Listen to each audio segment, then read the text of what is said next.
Welcome back to the Deep Dive.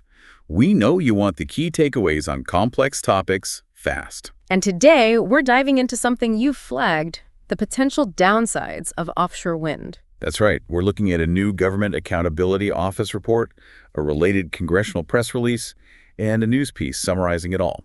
Our mission today is pretty specific. Unpack the potential negative issues, the risks, the concerns highlighted in these sources. Exactly. We're focusing only on what these documents suggest might be surprising or concerning about this growing industry. Okay, so where do we start? What jumps out first from the GAO report? Well, a really big one is radar interference. This isn't a minor technicality. It seems like a major point of concern, even raised in Congress. Yeah, the GAO report flat out says turbines can reduce the performance of radar systems used for defense, maritime navigation, and safety. Reduce performance how? Like just block the signal. It's actually several things. According to a DOE report mentioned by the GAO, turbines can make radar less sensitive so it misses things. Yeah, okay. They can also literally obscure targets, hide them, and even create false targets, sort of like ghost signals on the radar screen. Ghost signals. Wow. And why do they do that? Is it just because they're big? It's their physical nature. Yeah. A 2022 National Academies report cited by GAO points to the steel construction highly reflective and the big rotating blades. So like giant spinning mirrors out there messing with the signals. In a way, yeah, it creates a lot of radar clutter. And this isn't just about, ships seeing each other. Right, the Department of Defense had concerns. They did. According to the GAO, DoD officials worried about impacts on military exercises. These farms could block flight paths, vessel movement. Affecting training and readiness. That sounds serious. Definitely national security implications. But it hits civilian maritime safety, too. How so? The GAO highlights the risk of turbines obscuring smaller vessels on radar. So a big ship might not see a smaller boat until it's too late. That's the concern, yeah. Not enough time to react. That's unearthed. And the Coast Guard. They chimed in, too, specifically about search and rescue. Because the turbines are so tall. Exactly. Aircraft might not be able to fly low enough to spot people in the water effectively. Okay, so we know there's a problem.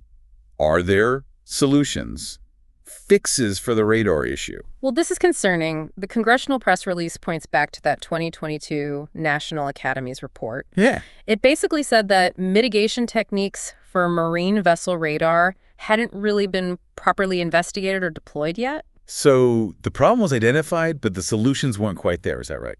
Seems that way as of 2022. And this ties into another point raised about the timing of approvals. What about the timing? There's this Memorandum of Understanding, an MOU, between BOEM, that's the Bureau of Ocean Energy Management, and the Department of Defense. The concern raised, particularly by Congressman Smith, who requested the GAO report, was that some projects got approved before this agreement was fully hammered out. Meaning they might not have been vetted thoroughly enough for these defense impacts. That's the implication. He specifically mentioned the Atlantic Shores South project. That happened. According to the congressman, BOEM's own analysis acknowledged interference with federal and military radar, including a major joint base. McGuire-Diggs-Lakehurst. That's the one.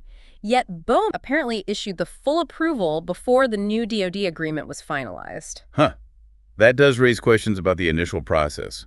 Were other radars mentioned? Yes, that same BOEM analysis apparently noted potential issues for NORAD radar, too, the one watching our airspace. Proximity is key here. And these aren't temporary glitches during construction, are they? No, the BOEM report itself, according to the GAO, stated these impacts from permanent structures are expected to be long-term and localized. Okay, so radar is a huge piece.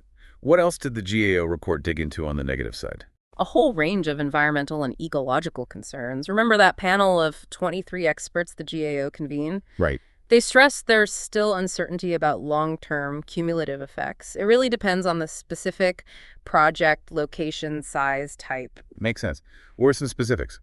Noise.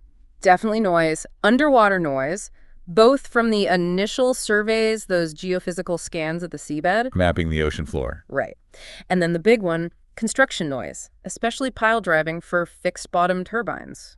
That's loud. And that bothers marine life. Whales, for instance. Yes, sensitive species can be disturbed. They might move away, but the GAO notes uncertainty about the actual sound levels that cause injury. And it's not just building them, right? No, taking them down at the end of their life also creates noise. It's the whole life cycle. What about physically changing the ocean floor? That's another one.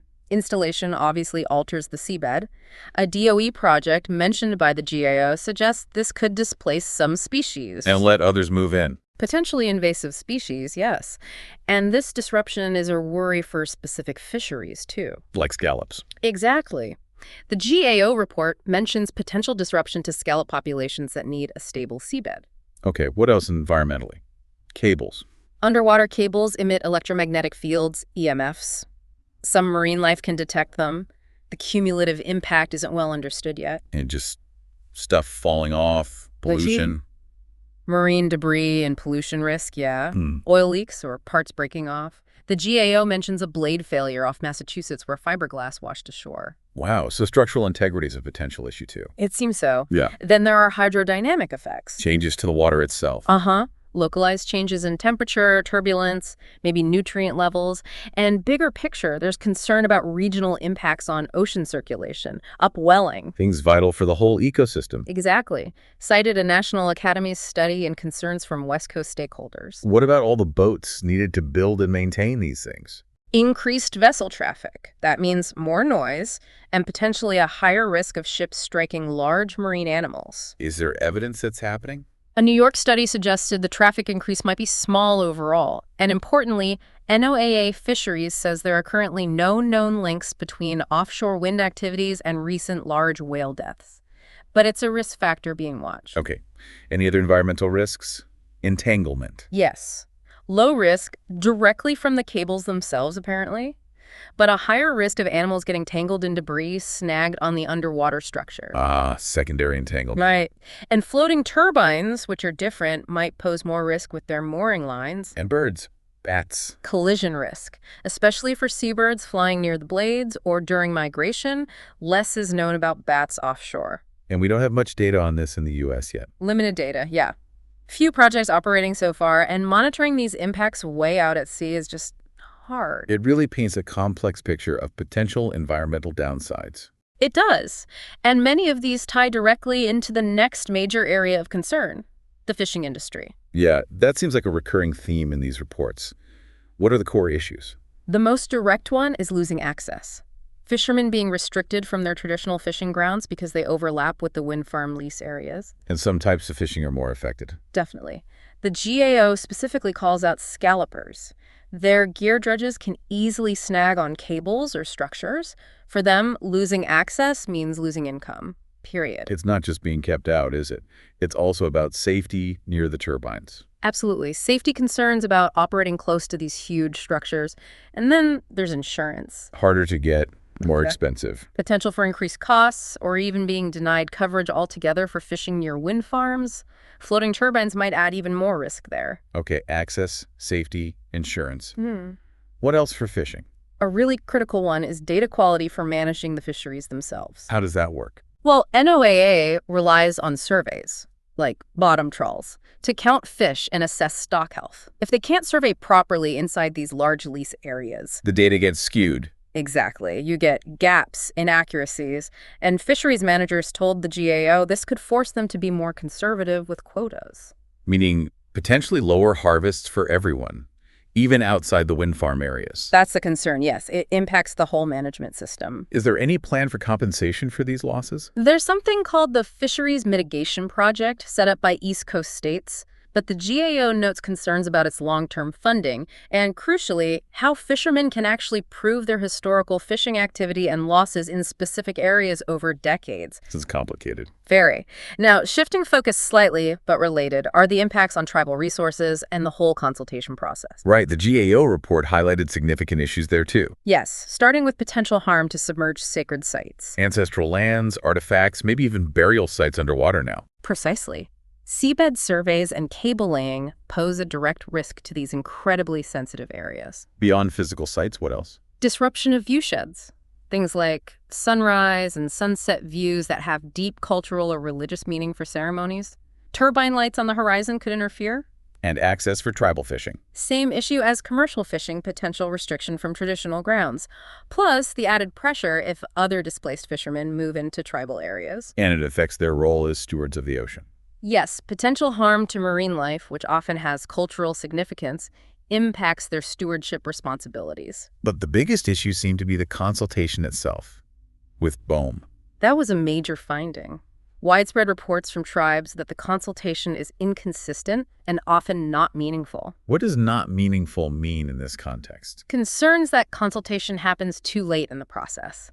That input, especially oral history or traditional knowledge, isn't really incorporated. That impacts on treaty-protected fishing rights aren't adequately addressed. Like it's just checking a box. Some tribal representatives literally described it as a box-checking exercise, according to the GAO, a feeling that decisions are already made. Are there reasons given for why this consultation might be falling short?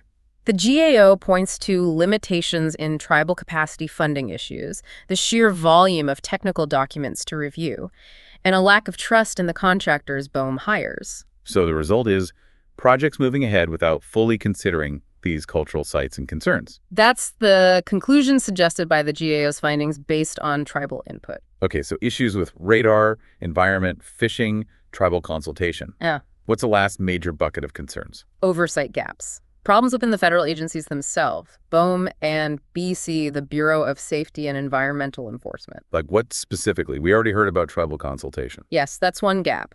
Another is a lack of clarity on how BOEM actually uses the input it gets from the fishing industry when deciding on lease areas. Fishermen feel unheard. And compensation processes are unclear too. Unclear and difficult, yes. Also, there's apparently no clear guidance for the wind farm developers on their community engagement plans. They're supposed to have plans, but no one's checking if they're any good or if they're even doing them. Little guidance, no plan to monitor implementation, and no defined enforcement if they don't comply. That's what the GAO found. Seems like a big loophole. And maybe the most practical oversight issue? Boots on the ground. Or boats on the water, I guess. Yeah.